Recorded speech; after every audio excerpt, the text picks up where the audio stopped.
Julamtana, Venukalela, Julamtana, Venukalela, Julamtana, Venukalela.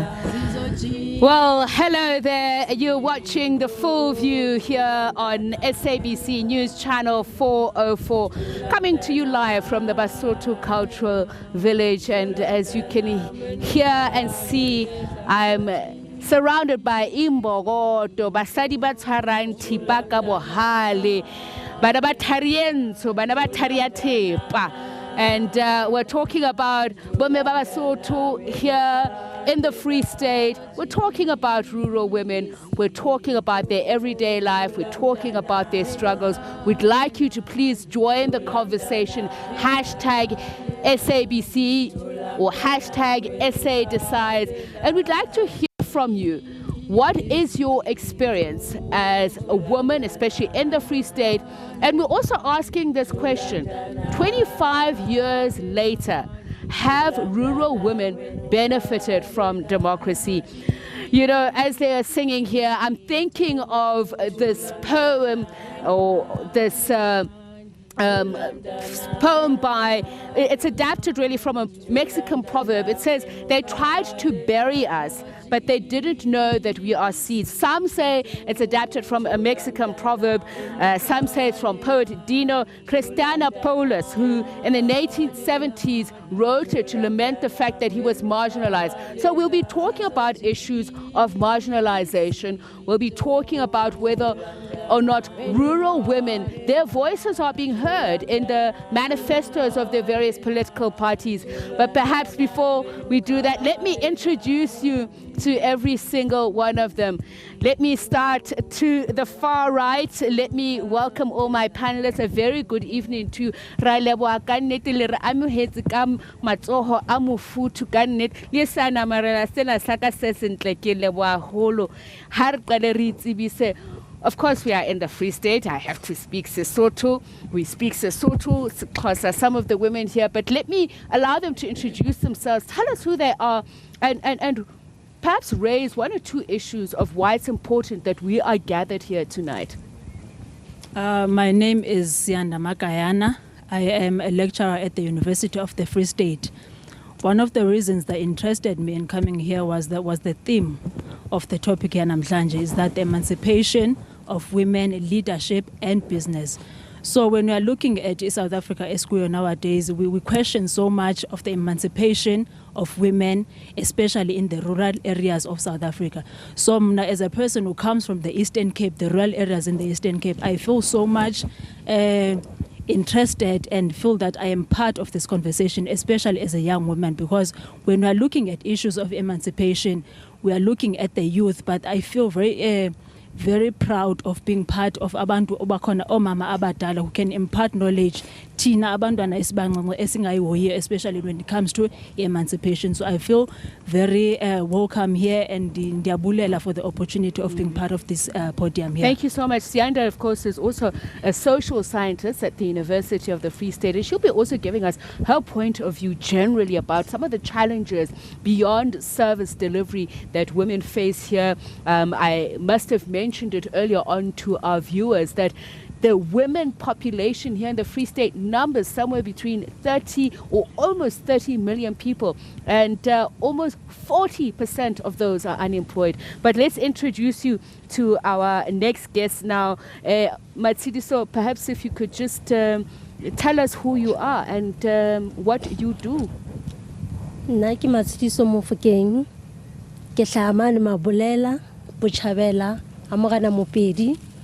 Ke ne ke tlile mona na ho tlotla emela community ya Mabolela jalo ka ha mme a laka ka a bitsa ntho kopano ya setjhaba a tla re bolella hore o science o tlile ka leano la hore a ka a batla ntho ditjhelete ka mmuso hore ho etswe guest house, then ba community e tle e kgone go thola mosebetsi haholo jwang re bone ka hara malapa bana ba bangata subukelana e ngata ka hara lelapa and ha hona batho ba sebetsang o thole hore batswadi bana ba phela ka penshele ya motswadi a le mong ba bang ha bana ba ntate kena molomong hanyanyane fela ha re mme of ke mme of ya anfileng monyetla wa hore le sebedisane ka guest house and as in where does the money come from, who's running this project?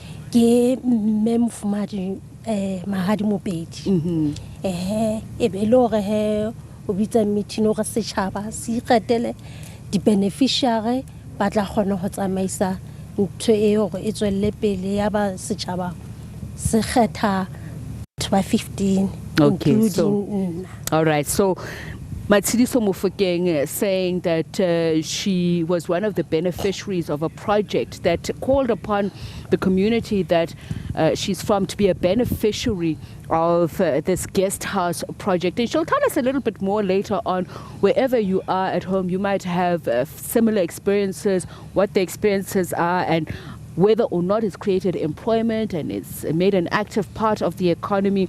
So let's introduce you now to Mavis. Mavis, tell us a little bit more about yourself, where you're from, and why it's important for you to be here. My name is Mavis Mtlokwa. I'm from Harrismith, Renali Farm, Go Harrismith. My late father bought that farm years ago, 1989. We are still there. We were so on 2013 he's passed away, so we are still there. What do you farm? It's a mixed farming, it's a dairy, it's a lebisi, u company ngwe, lebisi le ntse le reka, it's a the crops re jala dinawa, dry beans and maize. Ntho ene ke tletse monana fela kutlo expressa korotlo bontsha batho gore even if you are a woman you can be a farmer, o ka sebetsa ka mobu, o ka ha fela una le passion, una le lerato. Mobi sing fela hore ke ya batho ba jwang empa e mong le mong a ka kgona ho sebetsa batjha le batho ba baholo le bomme. Ke a leboha. Mavis. So Mavis, and I will obviously jump in here and there and translate to our English-speaking viewers that she's basically saying that the importance of her being here is that we need to illustrate that anybody can farm, especially women, irrespective of your age. And it's a very interesting story that we'll hear about later on, how the farm was passed down from her father. And let's introduce you now to Matisetso. Matisetso, please tell us who you are. I know you are also a farmer. Earlier on, the women were singing about Mafuma Hadi. Women they want to farm, they want to sow, they want to govern. So let's hear from them. I'm Matisetso Mopedi. I'm a farmer. I'm doing mixed farming, crops and stock. I just want to tell the viewers that the government is helping us women. But the most challenge that we are faced with is the challenge of land. We want land, and it becomes a difficult problem for us to get land. And as women, we just want to make the government aware that as women, we can do more than men are doing.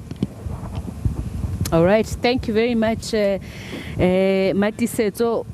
Now, as I said, we have women from all walks of life, and this is the beauty of this conversation, us having, and it's going to be a fiery conversation. This is why we're gathered around a fire. When they say women keep the home fires burning, they do the hard work, but they also carry the economy. Businesswoman Connie is here with us. Tell us about yourself and how you got into business. My name is Connie Msibi. I'm from Harrismith. Currently, I'm running a family business that is in Ndlondlo Funeral Services. And then I've got my own business again that dealing with events. Also, as a woman dealing with business, I've just realized that there are so many challenges that women are faced with. So finally, I had to establish my own foundation, that is Women Awake Foundation, that is dealing with the interventions, whereby we assist in the communities where there is lack. And then the last one is that I'm also having the business that is dealing with decor and catering. So as women, we are trying to say, I'm trying to say to people around here that we can multitask, you know. You can do this and this now, anytime, at any time at any time. But what we should be taken into consideration is that we should be given the necessary time and chance to prove ourselves. Because out there is that thinking that women cannot make it, and we are here. And then if you are a woman and you know your worth, then we'll make it. Thank you very much, Connie. Very powerful words there for especially young women who are out there, especially young rural women who are thinking, I will never get there. They're watching all of you here. Let's hear from Kekezo. And you mentioned, Connie, earlier on that you're also part of the catering and hospitality industry. Kekezo also in the same. Tell us about your experience. Introduce yourself as well. Oh, lebitso la ka ke Kekezo Malakwane, ke dula Bothaitjhaba. Idea ya ka e tlile ka lebaka la hore ne re sokola bo mosebetsi. And then I just decided hore why not re rekise like traditional food, African cuisine, because most people ha ba ithole ile the way batho ba bang ba etsang ka teng. Hona le batho ba ileng hore ha ba etsa they don't find the authentic food like we're at the Basotho Cultural Village. You wanted people to have the authentic food. Yes, the idea came like that. Okay, let's host Mohodu Sunday sessions so that batho ba lapileng ba kgone ho tla ba tlo utlwa ntho e different e ne re nang le yona. Okay, so thank you very much for introducing yourself, Keke. So let's now go on to our next guest, Manapo. You can see she's very fashionably dressed, by the way. Manapo will tell you a little bit more about it, but she's incorporated the Basotho identity into her trade. Manapo, please introduce yourself. Kalibitso ke Manapo Mopedi. I'm from Qwaqwa. I'm very culturally inclined by birth. I am a princess. By trade, princess is in you're from a royal house. Yes. Tell us, please. We're sitting amongst royalty. Tell us a little bit more about your history. Yes, I am the sister to the current king of Bakwena Bamopedi in the Free State, Morena Emoholo Moremolo Mopedi. By trade, I'm a designer. Get a diaparo ka dikobo tsa Sesotho, which was influenced by my background, because we are custodians of culture. We'd have a lot of ceremonies and make it where blankets are worn as Basotho. So as a young person, I thought,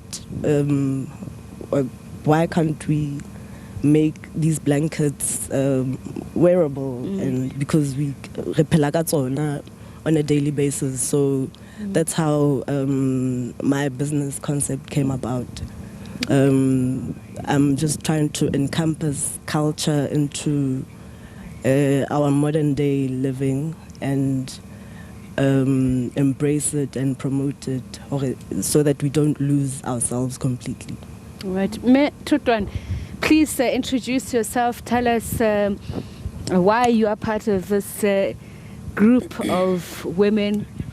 What is the story that you have to tell? Is it a good story to tell going into these elections? Thank you, Me. Kalibitso ke Tutwani Sello Kwetepe mo ke nyetsweng teng. Originally I'm from Eastern Cape, Manfletcher. Ke tlile Qwaqwa mona, ke tlile sekolong. But I end up ke sebetsa teng. Professionally, ke teacher. Empa, I decided to resign.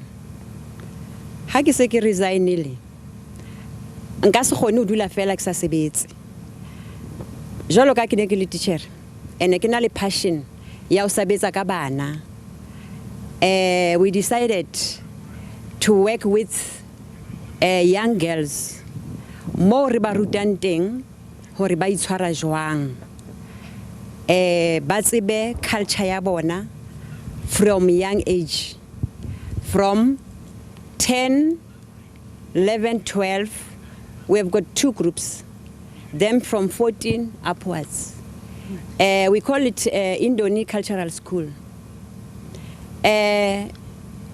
we teach them how to behave to respect and to respect the community at large. Everybody in general and ba tshwanetse ba tsebe hore na borwetsana ba bona ba bo hlokomela jwang ene re na le di challenges tse ngata tse re kopanang le tsona hobane ha re na body venue mo re tshwarela di camp tsa rona teng so re nahana hore jalo ka re tlile mo re tla khona hore re thuswe ene bana ba o be re sebetsang ka bona re ba ruta hore they must abstain from sex ba dule intse e di division ho fihlella some stage.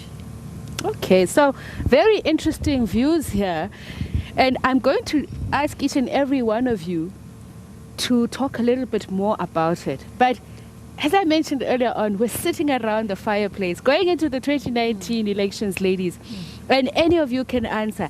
Is there one burning issue?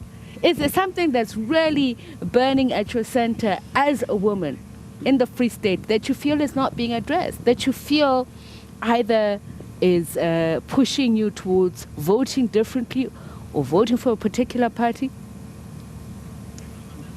Ladies? Thank you. I think there's still one thing that needs to be addressed or to be dealt with. Women emancipation issue. It seems to be dealt with in a structural way, you know. If you are saying we are emancipating women, then we are saying, okay, we have so many women ministers, we have so many mayors, we have so many. So there's quota system that is the quota system.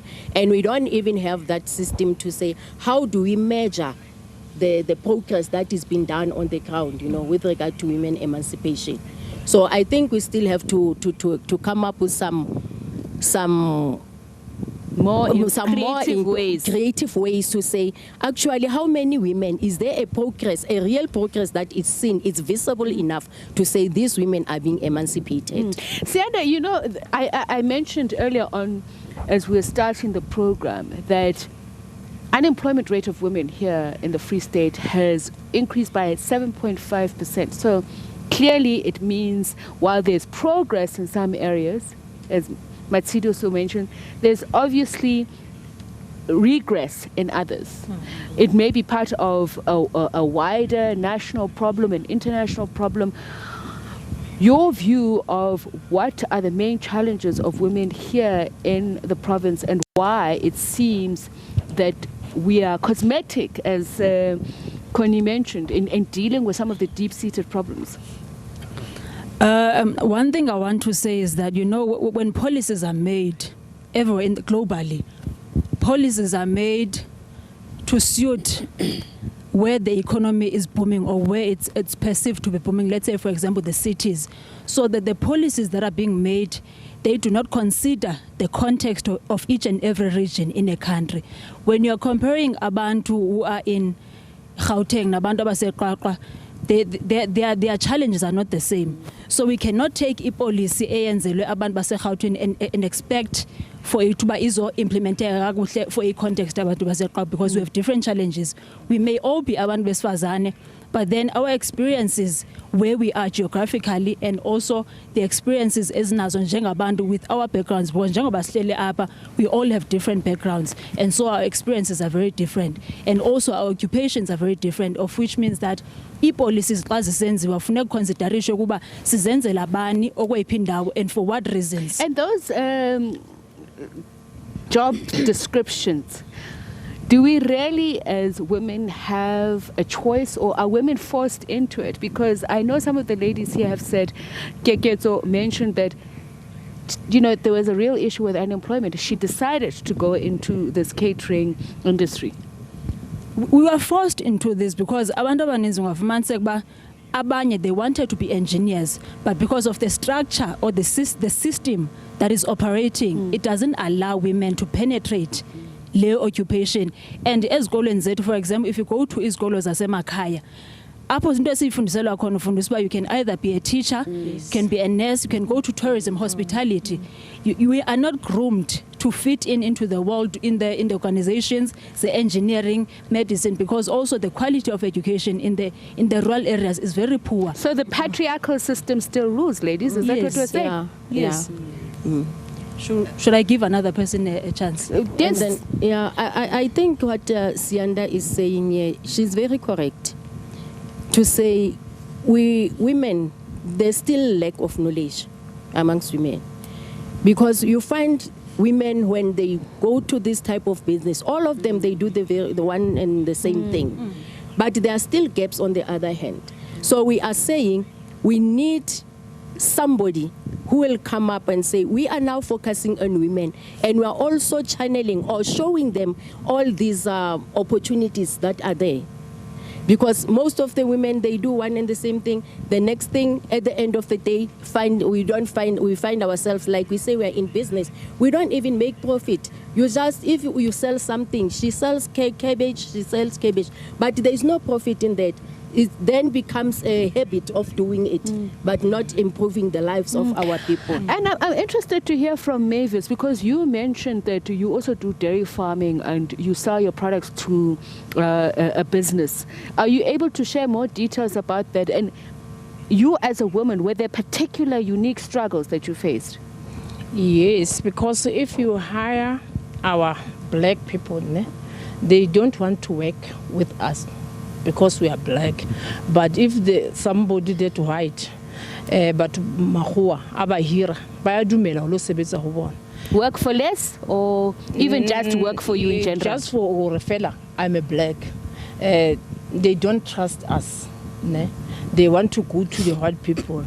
So they don't trust that a black person can farm? Can farm, yes. Riabahira, they only take only month by Tsamaya. So, and we are trying by all means to pay them, to satisfy them, but although because we don't have enough, but we are trying, or bapute babe broto on the table. And banaba bakoti plasing ba prefer ore buy the cities, buy the drobo, but really agriculture. So young people are choosing to leave behind what could be meaningful work here in the rural areas, going to the big cities. So just for the benefit of some of our listeners, like Sianda Achore, everybody they want to be a teacher, a nurse. Ababatlo hoba balimi is jara reastragira or rebaisa jwang, even libaruna bana, they don't want to farm. Why? Do they say why? Farming is a difficult thing because hauna chelete. It's a long-term investment. We are jala. It took almost 6 months. We are harvest, so in it between needs patience and money. Yes. Let's hear from Matsidi. So you are also a farmer. Tell us what some of your challenges have been. Sorry, Matsi. Yes, farming is perceived to be a man's business. As women, even though we can work hard and produce more, just because we are women, it's very difficult for government to give us land. So I think the government must open up to see that women can do even more. So women, if they were to form co-ops, for instance, do you think more and more women would go into farming? We have formed many cooperatives, but we are just seated there. We are hiring so land need funding. Sorry, just speak into the yes. We have formed many cooperatives, but we are just seated there maybe hiring land from other farmers, not having our own land. So it's difficult. How difficult is it to lease land from farmers? Very difficult. Take us through the process. What happens? You lost whatever it's your interest. It gets lost because let me say Yes. No, let me just hold it for you like this. Yes. You run at the loss because whatever interest or commission that you have, you'll have to part with it and to be maybe have by the landowner. Go, yes. Okay. So it becomes a problem for you as a farmer not to have your own land. So as women, we are really asking the government to give us more chance or try us to see whether we can produce more if we have our own land. So, okay, yes, Connie, you'd like to? Maybe jetting in that. Also in business in general, it's so difficult to run a business if you don't have your own property.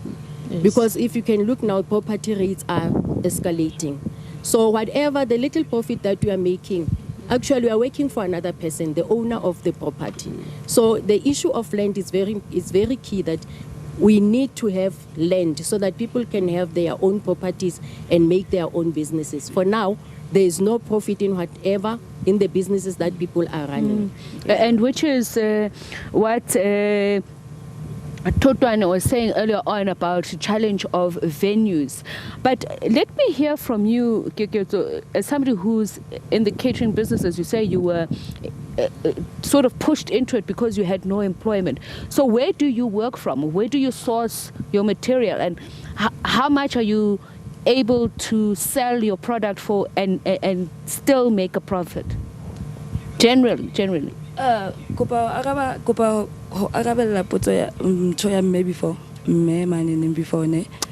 part? Which part? In terms of business, I think batho ba bang ba ha ba batlo sebetsa le rona batho ba batsho. Okay, so black people don't want to work with you. Yes. That because we lack business skills as well. Ha re tsebe how to operate our businesses.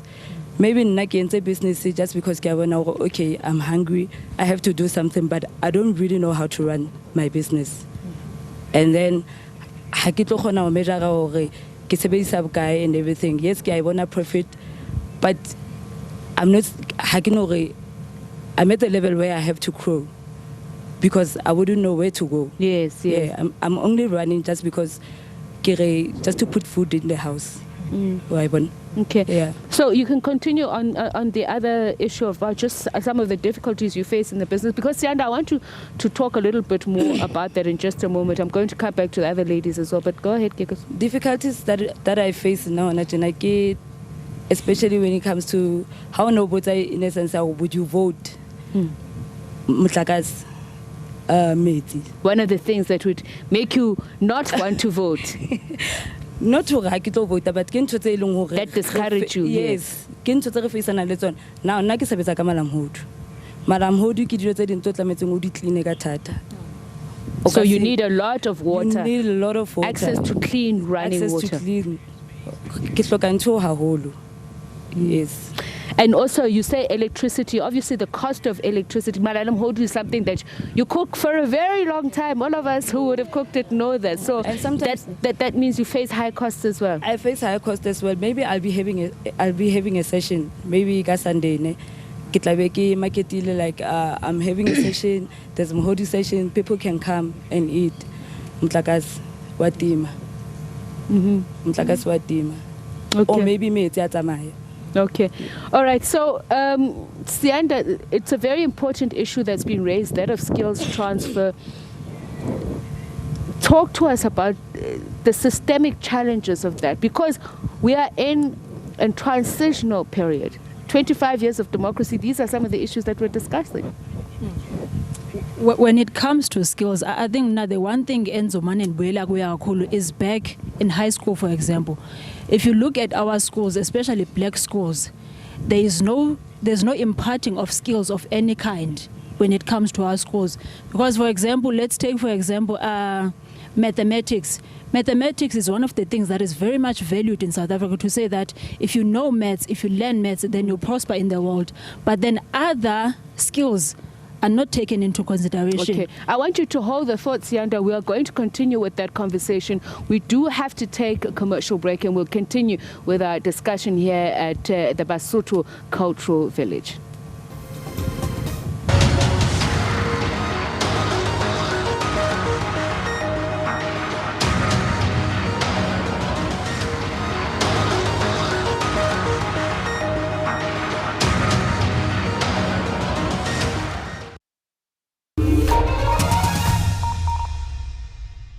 Next, wrong form, blue one. No, thank you, I'm fine. Perfect, thank you. Green form, orange form, baby blue form.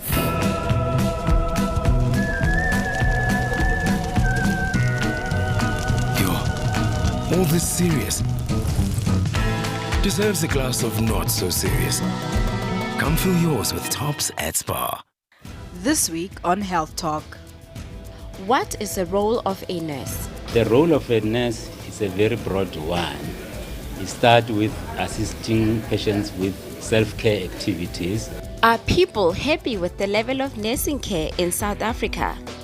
I'm satisfied. I won't say I'm satisfied as such. They tend to be very good. Yeah. For me, I'm side. I want Every Saturday at 9 a.m. Solani Mkiva says that they believe that the king should be released and that they are not being opportunistic.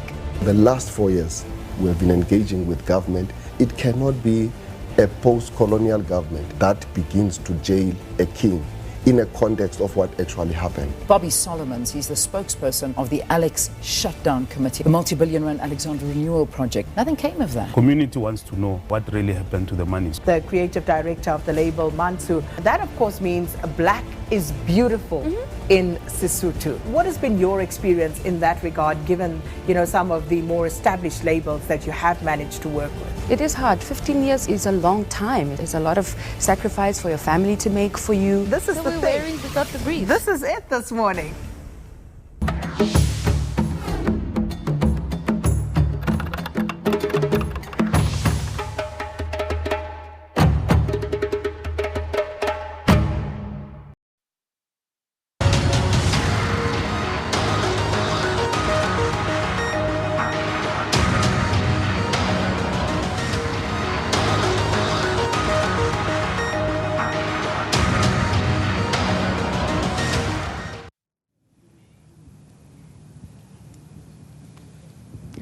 Welcome back. You're watching The Full View here on SABC News Channel 404, part of the hashtag SABC Debates, hashtag SA Decides 2019. Please use those hashtags to talk to us via social media, and perhaps there is a question or two or comment to make towards this discussion that we're having with 8 women here at the Basotho Cultural Village. It's a mix of not only the generational gap, but also skills, kind of businesses that the women are involved in. And of course, their experiences, while largely the same, some of them have differences, and we'll talk about the uniqueness. We are joined also by social scientist Sianda Makayana from the University of the Free State, herself here as a woman, a member of the community, but also lending a hand in terms of contextualizing some of the issues that we're talking about. We're reflecting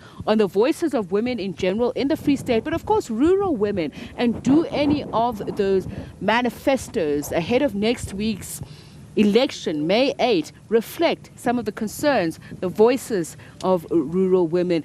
Sandra, just before we went on the break, we were talking about skills transfer. Some of the women here lamenting the fact that, they want to go into businesses, they want to do certain things, but they're not trained, they're not given opportunities to learn. As we're speaking on that point, I was saying that when we are looking at our South Africa, and especially considering black African women, if we go back to our schools, there's no imparting of any skills for our women, especially girls at school. Because when you're looking at the careers that are spoken about at school, is that you should do maths, accounting. Those are the most important careers that one is told to follow because they are in demand. But there are no programs that are speaking to skills development, because if you want to develop a skill, you cannot do it at a university level first. You have to start on the ground. Start at primary school to impart skills development on kids. Start in junior level and then high school. That is where it's mostly important, because isiXhosa sithi igotya isencinci, so ngeke uzoyigoba intsimbi at a high level. These are the struggles we're also seeing as a lecturer at university. These are the experiences where children cannot even, the language also is a problem, because when you are looking at skills development, the language, which is English as a medium of instruction, it's a problem also, because also in high school, we are not in an English class. You find that we are taught in your home language in an English class. So also it doesn't make you prosper, even the skills that you have. We do not look at the different set of skills that children have, and then we make sure that we develop those skills at a lower level. So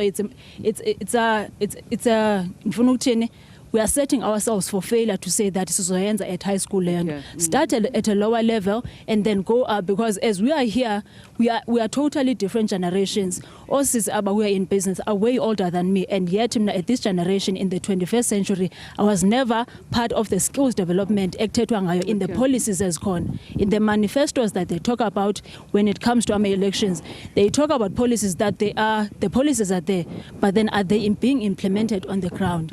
The skills development programs and everything, are they implemented on the ground? Do we make sure that when the planning is done, the implementation of yonke lezi zinto ziyenziwa properly now? And I want to talk about an enabling environment. Masithu, so I'll come to you in just a moment, but I want to ask Manapo, you mentioned earlier on that you come from a royal household and you're very culturally inclined. And we were just talking about some of the difficulties that women face. And we have political parties that are based on traditional leadership. And I want you to share with us just your experience. Has it been a challenge to be a woman, a young woman who wants to be independent, who wants to go against the so-called cultural grain? Okay. Speaking from experience as a woman from the village, where I still stay till now, I picked up that one of our main issues is access to basic services. Like Kay was alluding, being water, sanitation, electricity, food security. In the villages, there's still a backlog of such services. So as an aspiring business person from the village, you already start on the back foot because of lack of resources. So when we talk about rural life and development, it's vastly different, you say? It's different. But there is development as we speak, but it's not as fast as it is, let's say, in your urban areas. We still have we still struggle to get access to basic services, access to internet. Like, who lives without internet these days? But you go to the rural areas, like a little child doesn't even know what the internet is. Culturally, are there still historical roles for men and women? Historical roles, I think it's your basic roles as a man and a woman, that the man is a protector, provider, the woman, the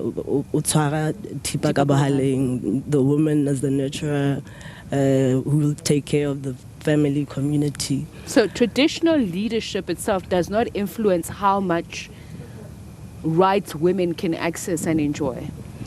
Traditional leadership, I would say, encompasses everything. They're looking into bettering every single person, community lives. Okay. Yes. All right. Yes. I just want to emphasize what Skeke and Manapo said about electricity and water. As a dairy farmer, I've got a problem of water and electricity because we always use water early in the morning, afternoon, and in the midday. We're just washing our parlor and the machine, and also the teats of our cows, and also the workers. We must always be clean. We are talking about the hygiene. So we have got the challenge of water and electricity, and the bill is too high. I think our government, they must think about us. Mavis, have you read any of the manifestos of the political parties? Any of you ladies have? No? Mavis? Wait, because I'm thinking these issues, these concerns that you're raising, come next Wednesday. What's going to help you decide that I want this particular? Are they speaking to your issues, your challenges?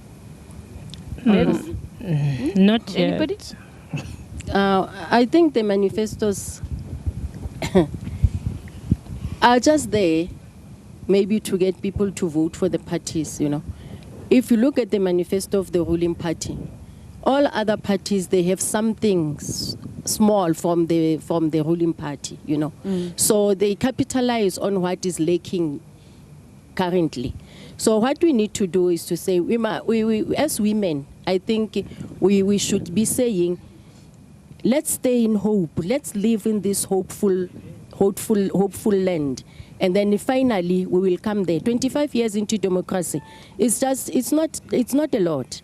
It's not a lot. Though other people will say it's a lot, but it's not a lot when you check and you go back, you trace back where we're coming from. But what we must do is to acknowledge that there are, as Manapo has alluded to, that there is development, though sometimes the development is not visible. The pace is slow. Yeah, the pace is very slow. I would like to hear from Matshidiso. Matshidiso, just perhaps if you could just share some of your challenges, because you had a good story to tell in terms of there were opportunities created, but have you had challenges? You can. Me wa tseba keng ke motho wa Mosotho empa ha ke tla try hore ne ke kenye English gore ke ne ke botsa hore di challenges tse ne re kopana le tsona mo la guest house e ne e empowerile bacha mane ntho botjhabela ba neng ba sa sebetse, but at the meantime the project was stopped 3 times and the different companies, owners. Yes, companies, yes. So now dintho di bacha ba rona ba suffer because there is no job. And there were too many in the house. There were not, some people, there were no parents or a single parent. So this guest house, how did it work? Was it a guest house for tourism or was it a guest tourism, house? Okay. Tourism, yes, but were not finished. When another company, when into government, yes, he do the job, and in the meantime, they says the money is finished. So they didn't pay you? They pay, but the time the money is finished, they stop. They says we go. So home, employment is created, but it's too short term to make an impact. What Matshidiso is saying, especially the youth in her community, she said, suffered a lot. Matshidiso, I know you wanted to talk a little bit more about this. Also, the employment angle that the political parties, are they addressing some of these issues? Yes, I just want to tell more about employment that can be created by farming. Farming can get, yes, farming can create a lot of work for everyone. Although youth maybe see farming as a dirty work, but it is through farming that even youth can get employment, because what all of us- opportunities are there? You are speaking to the youth, they are watching. It's like an advert for them. Tell them. This okay, youth, come up, follow farming, because you'll be creating employment for other youth. You'll be feeding the community, because you'll get food security. You'll be able to export even what you'll be producing. You'll be doing everything through farming, because all of us, as we are here, an hour ago we were eating, and that food that we're eating, it's through farming. It's through it's been done by farmers. What we are wearing right now is what is being produced by farmers. So really, farming can create employment for everyone if we can be maybe serious about it. So, Sianda, let me come back to you before I come back to this side of the room to speak to the ladies. Sianda, I'm asking you this question. This province has received a lot of media attention, especially with regards to the agricultural sector. And I'm going to talk about specifically the Estina dairy farm, the alleged corruption around it, how people were disillusioned because of the reports that came out of there. Talk to us about the difference between conjecture and what is reality here in the province. When it comes to farming here and like amaplasi around here, the problem is media comes when there are problems. And they are not these. So problems, they're looking for the negative stories and not the positive. Yes, because as you can hear, and there are so many positive things that they are speaking about when it comes to the farming ekona abayenzayo. And you find that the people who are corrupt are the ones who already have money. These are people already set. Yet, but when there are problems, that is when they come. When they need help, they do not come. And the people that are corrupt are not the people who need the attention. They need to be dealt with. The law needs to deal with them. But at the same time, our men, they need to be empowered. When you come here, you see the problems, but then look at the positives and the challenges that Bomme are facing. So the law needs to take its course when it comes to the problems such as corruption, because it is really killing the passion that people also have around farming, especially that story on that farm. It killed a lot of passion for people who are very passionate about farming. And also, when you go to these farms, we also need to look at the exploitation. Because when you're looking at all this, the greed that is there, it doesn't start with the people eating the money. It starts on the ground where they exploit workers, where they exploit the neighbors who are abome, who are in the next farm, to say that for you to have this land, the only way is you can lease it from me. They need to address those problems. Let's address those problems before we even come to corruption. Corruption is something which is up there. Let's start on what is happening, the exploitation. How are people disregarded with their skills, the skills that one may have when it comes to what they are doing at the farms? And also, I think what is also very important when it comes to abo farming, which is a different point from this one, is that we need to change the perspective that we have around farming, because people feel that farming is an indigenous thing. It is an indigenous thing. It is in our nature as black people. It is what we did as an indigenous people. But then it doesn't mean that we are traditional.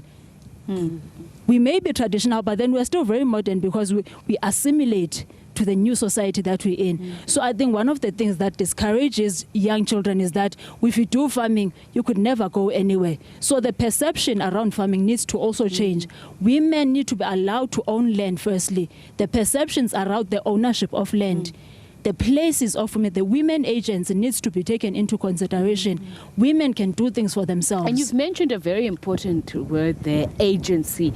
And I'd like to ask the women on this side of the fire whether corruption, and I think it's a very important point that you raised, and we'll follow up on it, but has corruption robbed you of a livelihood? Have you encountered incidents where corruption has stolen an opportunity from you? Ladies? None of you? I believe the alleged corruption, because I will say it's alleged, because we don't find or we don't see people being brought into You know, into People are not held accountable. Yes. So it is alleged. But I think when you listen, the number or the amount of money that is being used, misdirected, I will say, then you say maybe that money could have done something positive to the communities, you know. Yes, but because we are not sure, but it is there, it is something that is there in South Africa, that there is corruption. But if all the leaders, our leaders, all of us, we can focus and say every cent that we get from the government, we are going to use it or to direct it to the relevant people. So then, yeah. So money must be spent well and directed to the right projects. Yes. But I'm curious, you mentioned earlier on being a fashion designer. We spoke about the challenge of counterfeit goods. So the textile industry itself, you would say somebody who works hard, puts in all their creative effort like you, somewhere along the line gets cheated. Unfortunately, that's what happens in life. It's what we are faced with in the world. With me personally, it kind of these types of challenges drives me to do better. to up but my game. What experiences have you had? Perhaps there's a fashion designer out there or somebody who wants to go into the business, but they don't know what challenges they may encounter. Okay, there's challenges of funding, being based in Kwakwa, sourcing material. That's another expense on its own, because you have to travel either to Durban, to Joburg, or to Bloemfontein. There goes the issue of accessibility. We finding a market. It's also it's not as easy as it seems. Someone would say, "Oh, you make such nice clothing. Why isn't your stuff everywhere?" Okay, now they're everywhere through counterfeit. So that also robs you of business. Yes, that robs me of business. But on the, I was just saying to someone earlier today that it's very strange, because I think it was last year or around this time, there was the whole Louis Vuitton saga. Yes. And everybody was cultural appropriation. It was very big administration for me, where people are like, did you see what they're doing? Do you see what Louis Vuitton's doing with your concept? And my answer to people was always that, you know what, I should actually thank Louis Vuitton, because it brought me a lot of attention. People were like, why don't you guys support Bashweshwe, which is the name of my brand? Homegrown brand. Yes, and my issue in that was that, but why does it take for an international brand for me to get support from my own people? Tutwane, I'd like to follow up on what Sianda said earlier on, and I think it's a very important issue to raise, being a member of the fraternity of the media, that we only come to you when there are negative stories, that we only want to find out about your story when there are bad stories out there. You mentioned earlier on the challenges that you are having. How would you like the media fraternity, for instance, to raise issues that women like you, who have a foundation, who are doing the work that you're doing, to help you, or to at least expose those challenges? I would like the media to help us as we are grooming the young girls. Some are living with grandparents, and they cannot take care of themselves. So if the media can come closer to us, or allow us to meet with some people who can talk to us with these problems we are facing. Okay. Tutwane, let's take a quick break, and we will be talking about other social challenges that women face. So we'll continue our elections broadcast here at the Basotho Cultural Village. Do stay with us.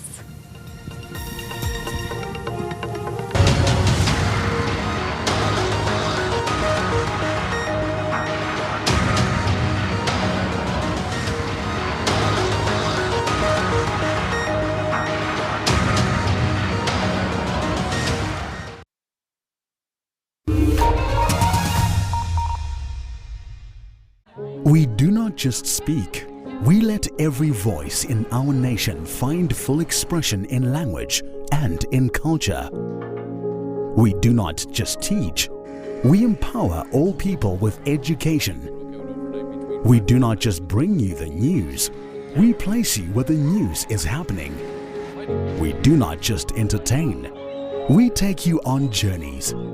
We do not just broadcast sport. We create an arena for sporting heroes to inspire you.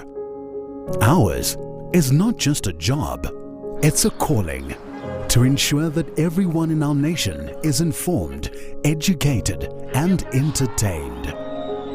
We're able to do this because you do your part. SABC TV licenses. It's all made possible by you.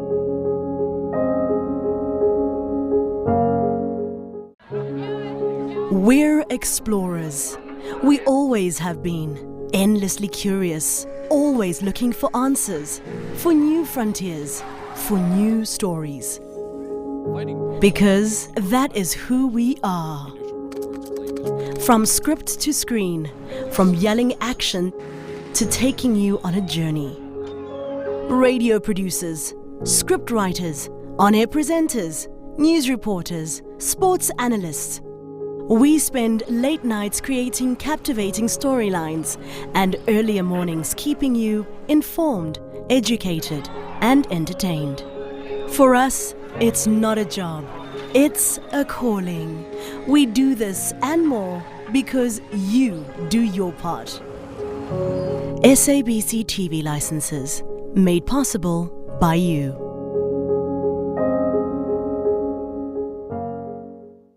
Political parties have delivered their manifestos, and now it's time for you to make sense of it all. From campaigning to declarations. Let's speak to the people on the ground. We are sick of crime. Interesting comments coming from the ground there. SABC News delivers unrivaled, unrestrained coverage, giving you the platform to express your views. I want more job opportunities. SABC News will be live from all corners of the country. You will get expert analysis in all languages, party reactions, and the true story behind the numbers. It's all about the numbers. Across 4 TV stations, 19 radio stations, and online platforms. SA Decides 2019. SABC News. Independent, impartial.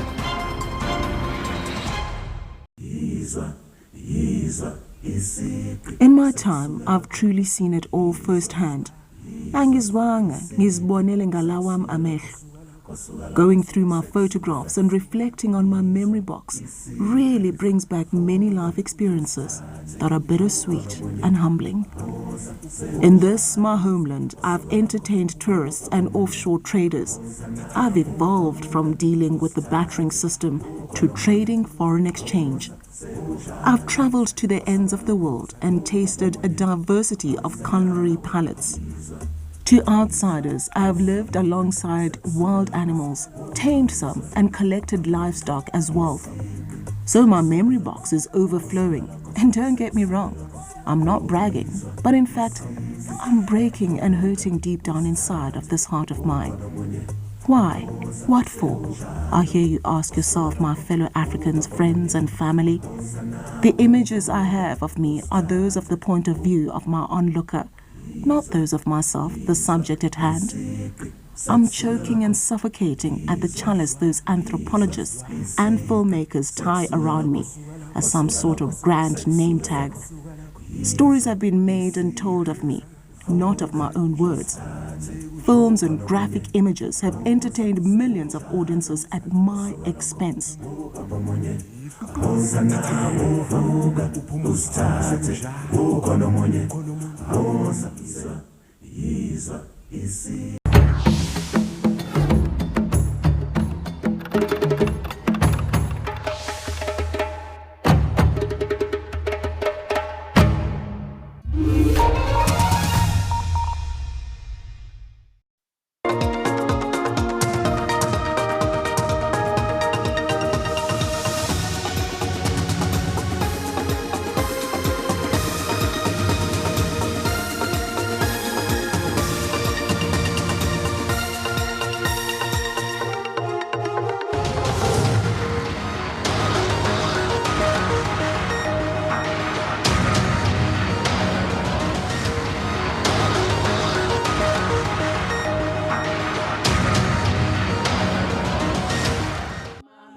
Mafumahadi. Abatauru mafumahadi. Batauru mafumahadi. Ay, mafumahadi. Ay, mafumahadi. Ay, mafumahadi. Well, you can hear them singing here around the fire at the Basotho Cultural Village. The women here are saying, Bafumahadi, Babatlole. Women want to farm, women want to sow. Most of all, the women want to govern. I'm going to ask them to just sit with me and talk a little bit more about these demands that they're making. Mafumahadi, Mafumahadi.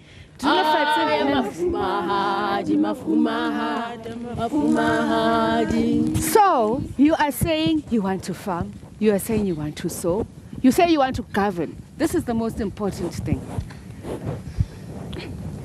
Sianda, what is the picture looking like in terms of representativity of women in the Free State, not only the political parties, but at governance level? Earlier on, the issue was raised by Connie here that she feels the approach of dealing with women empowerment is a bit too structural, the quota system. What is the picture when it comes to governance? When it comes to governance in Puta Dichaba or the Eastern Free State, there is a lack of representation of women, especially rural women, because if you're looking at let's take for example the municipality, if you go to the municipality, how many women, those who are deemed to be indigenous, traditional women are there? How many women who are just, let's say for example, domestic workers? Because when you're looking at the political sphere, we need a diversity in representation.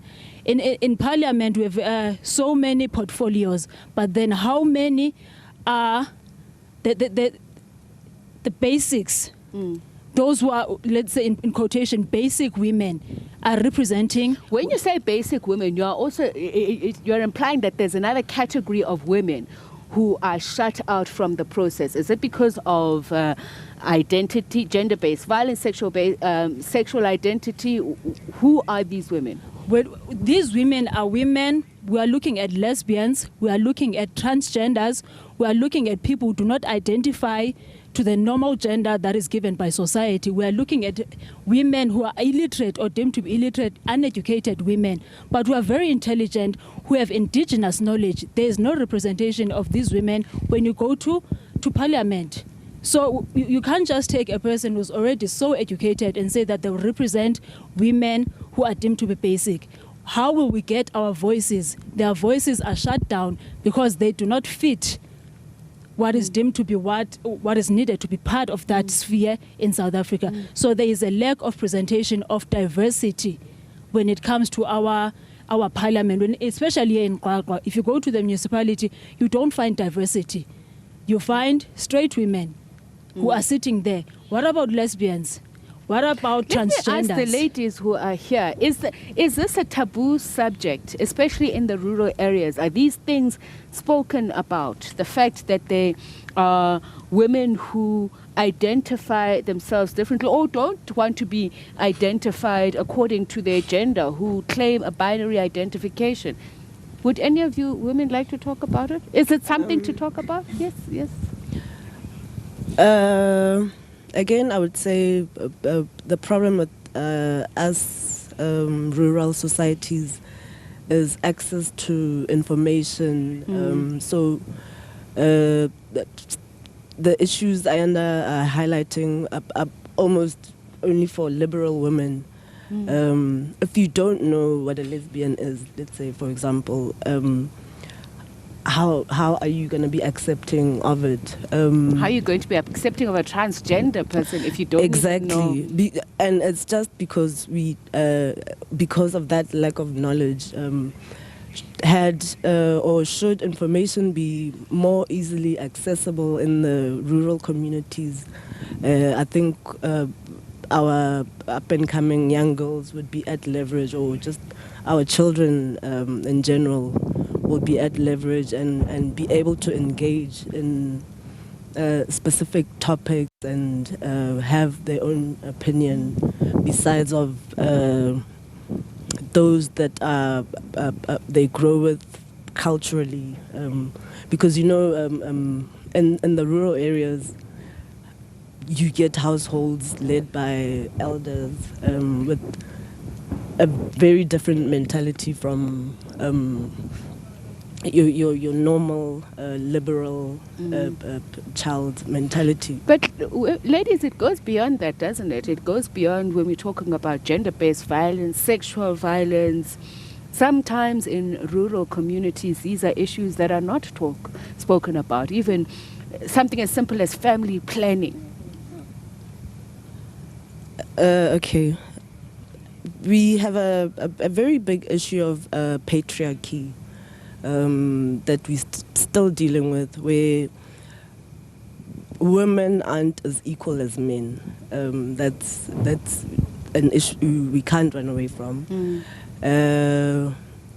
So already, just that it puts us women on a back burner, where we have to fight extra hard and go the extra mile in order to be on the same level as manage your voices. I'd like to hear from more of you ladies. Let's talk. Let's speak up about this. Yeah, I think Sianda is right. We don't talk about these issues at our homes. We don't say anything. We don't have information. The issue of information comes up from Manapo. I spoke about the knowledge. We don't have women, rural women don't have the knowledge. For now, maybe if I take the issue of knowledge and ask from the farmer there, the woman farmer there, for now, up to now, if you can ask her about the global warming, the climate change, does she know anything about it? When you ask her about any invasive, plants, because even in the rural areas, we are having these plants in our yards, we have trees and what, and some of them are very invasive. But there's no one who goes around to teach them to say, this consumes a lot of water, it kills the grass and whatever. So hence we have this issue, or we have this challenge of climate change. So the lack of knowledge and lack of information, it's still a challenge. May I please say something also? Yeah. I think also when it comes to this issue, I concur with Abomes very much, because, for example, I work at a university. What we tend to do as academics is that we have dialogues within the university and forget the outside community. And also when we remember them, when we go and talk about these issues, the language that we use is not a language they are familiar with. Because, for example, if you go to our men, say, okay, or maybe the community, you say a transgender, there are derogatory terms that they know, but then which are not suitable. So we need to also change all those terms to be suitable. The language that we use when we go to the communities needs to also change for them to understand, because we cannot expect to impart knowledge or give people knowledge on like at a highest level. We need to also put ourselves on the ground, be also there with the community. So, gender-sensitive policies by the political parties, and I know there's also, and again I go back to the issue of gender-based violence, because this is something that's in a lot of these party manifestos. Do you feel that they are addressing issues that, have to deal with you as women, beyond providing sanitary towels and saying that we are ensuring that more girl children go to school? Are they going to the deeper issues that women are too scared to talk about? I think it is a problem. The women who are from disadvantaged areas, they doesn't want to talk about these problems. They just stay there. And why do you think that? There are no people who are coming to them just to come or talk to them or encourage them to talk about the problems that are having in their homes. So there are no support structures. Yes. Matsiriso, what can you tell us about wena mo dulang teng, some of these issues, how do you deal with them as women? It's one thing as women talking together about these issues, but how do we support other women? Matshidiso? Yes, sometimes we deal with the kids and the daughters, you see. So sometimes the child go to school, then when he come back, he's crying, he stay with a mother. Sometimes they abuse that child. So like a mother, I responsible for taking that child. Sometimes I take to the house, to my mother's house. So I take care for that child. So the mother, he go around. Then I say, the mother, you don't have a responsibility for that child. So because I don't have a child, I have the sons, but I don't have the girls. Yes. So I say, give me that child. Sometimes I take that child to grow up. After that, they take it, the mother. But you see, so I say to the government, it's a difficult responsibility because they take the grant for the child, but they didn't use for the child. Is it a big issue, this thing about social grants being abused? Or is it just in some areas? Lady? The issue of the social grants are being so abused. Most of the grannies who are looking after the kids, they're not getting the money. The monies are with the parents of those kids. So they are sharing the little pension fund that the social grant that the grandmother is getting or the grandfather is getting. So they're sharing from it.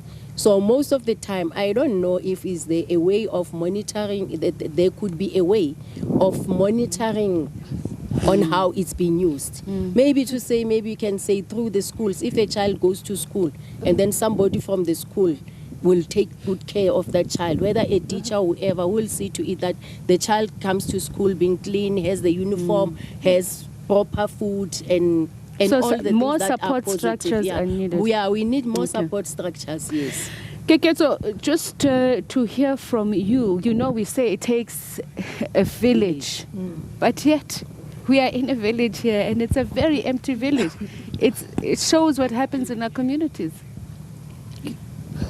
I think also when it comes to parents and children, they should, especially at schools, they should also introduce programs where maybe teachers and they'll be able to deal with children, teach them different things, because we all from different backgrounds. And then also maybe they could be maybe boot camps for little ones. But safe spaces as well as the concern was raised there by Matsidi, so that some of them... Yes. So are you registered to vote, Keketso? I am. I'm not going to ask you who you vote for, but are there messages from the parties that speak to you at the moment? Yes, no? Not at all, not now. What would you like them to say? And I'm going to ask all of the ladies, what would you like them to say? For you to feel like you need to go next week, Wednesday, and vote. They must act on what they're saying. I don't want them to say anything now because we are voting. Empty promises, is that how you ladies feel? Yes. I don't want them to say anything now. Yeah. What are the promises that have been important. made that have not been delivered on? Job creations. They are not enough. Even basic services. Job creations. Basic services, we are struggling this side. Especially as this side, we are struggling too much. But this is, who are you going to vote for?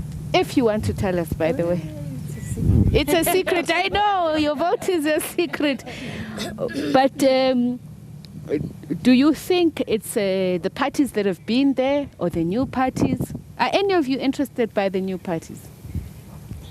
I think the issue of interest will come up maybe when you look at around us here, the age, our ages differ. And then they have a reason to say, because they don't even, I don't think they don't, there are experiences that they don't have. And we do have some experiences. Such as what? I'm very interested in this argument. Manapo has raised the issue of the tradition. She can't raise her child as I've raised my kids, So there are those traditional traits that I still feel that I must pass on to my kids. As my mother did pass those traditional traits to me. Yes. So the values, with our kids, then the values differ when they grow up. So I still carry some of the values that I've learned from my parents. So we understand that culture diffuses, but we need also culture assimilates, but we still need, but there are those things that Manapo spoke about that are very key that we cannot do away with. Matsiriso, do you feel the same way? Yes, I feel the same way, but the party maybe I can vote it. I don't know, but I can't talk that part.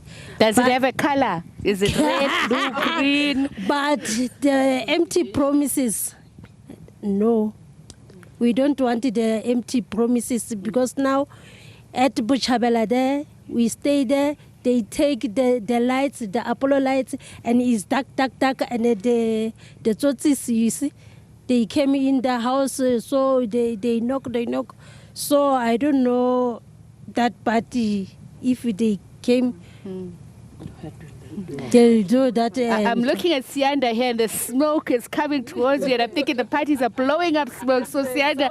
Some of the parties are here. Some of the parties.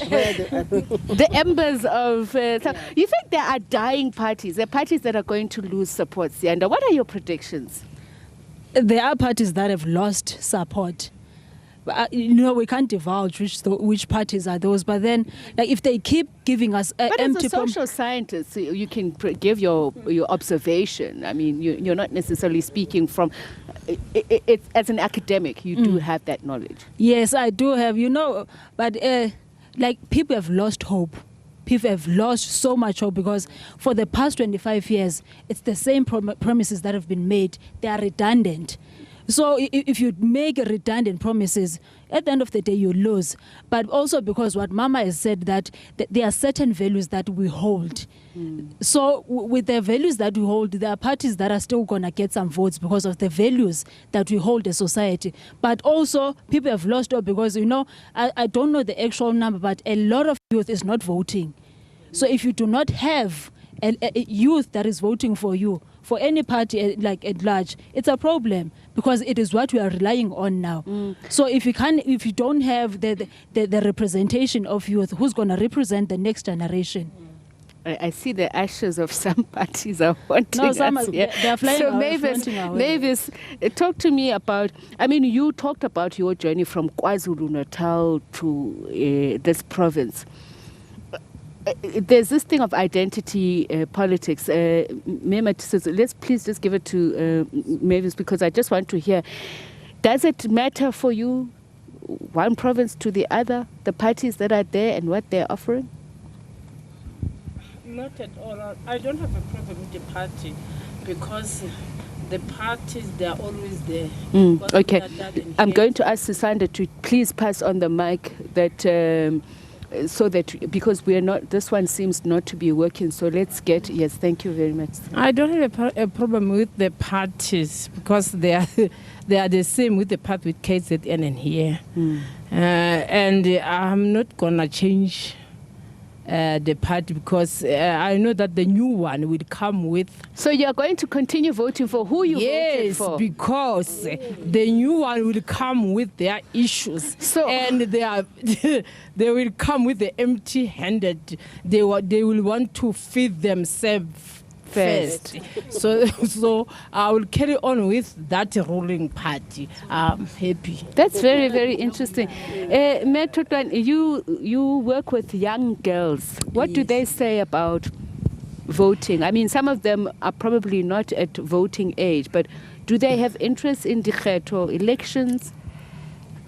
You know, me, not all of them.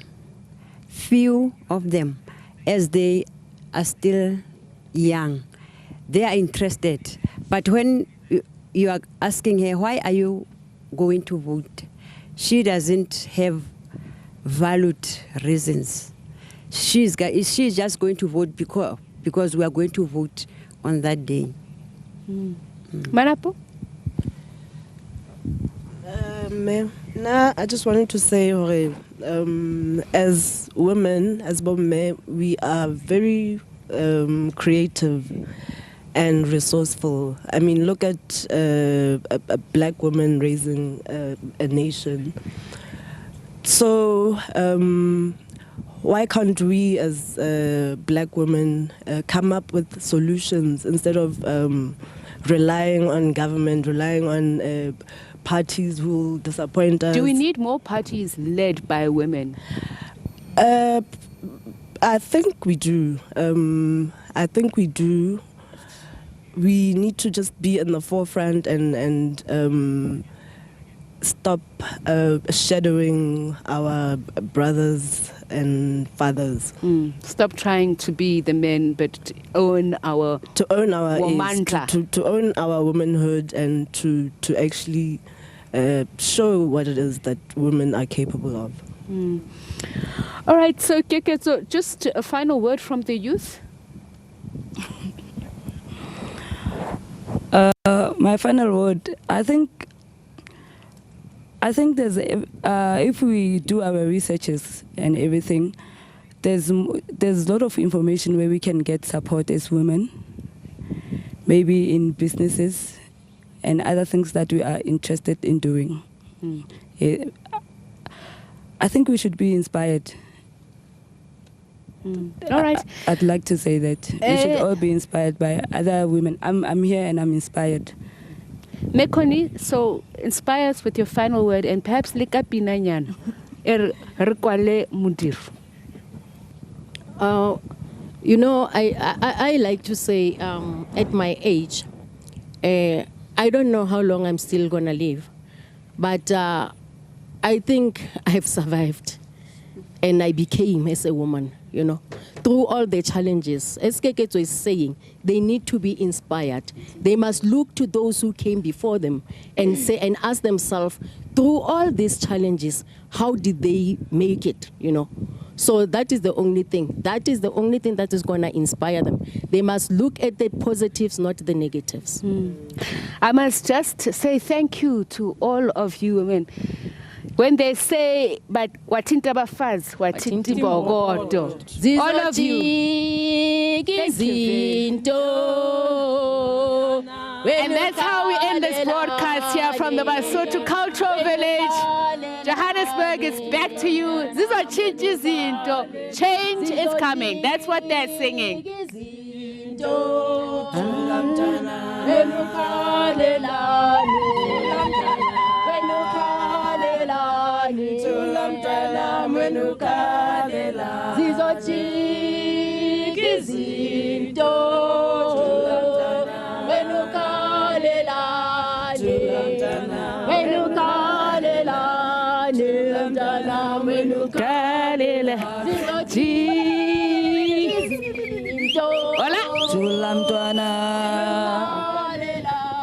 Tulamtwana,